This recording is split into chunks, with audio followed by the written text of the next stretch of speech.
NDA-ის კვლევის მიხედვით გამოკითხულთა უმეტესობის შეფასებით 2012 წლის ოქტომბრის შემდეგ მისი ოჯახი იგივე მდგომარეობაშია. შეკითხვაზე როგორია 2012 წლის ოქტომბრის შემდეგ თქვენი და თქვენი ოჯახის მდგომარეობა კატეგორია უკეთესად აირჩია რესპონდენტთა 11%-მა.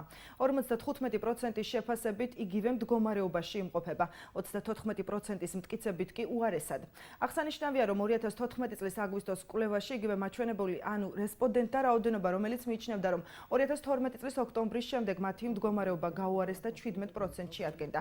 გამოკითხვის თანახმად რესპონდენტთა 67% თავს დაუსაქმებლად მიიჩნევს, თავს დასაქმებულად ასახელებს გამოკითხულთა 33%.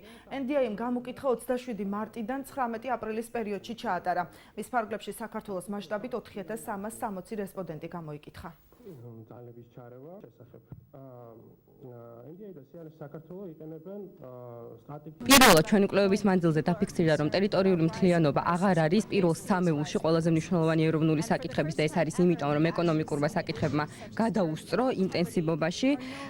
ჩვენ ვფიქრობთ, რომ ეს არის ძალიან მნიშვნელოვანი გზავნილი იმ შესაბამისი პირებისთვის, ჯგუფებისთვის, ხელისუფლებისთვის, რომლებიც არიან პასუხისმგებელი ამ საკითხების მოგვარებასთან დაკავშირებით. ჩვენ ვფიქრობთ, რომ მნიშვნელოვანი არის შესაბამისმა პირებმა და ჯგუფებმა გადადგა ნაბიჯები, რათა ხალხმა აღარ იგრძნოს, რომ ასეთ მტკივნეულ პოზიციაში არიან თავიანთ ეკონომიკურ მდგომარეობასთან დაკავშირებით.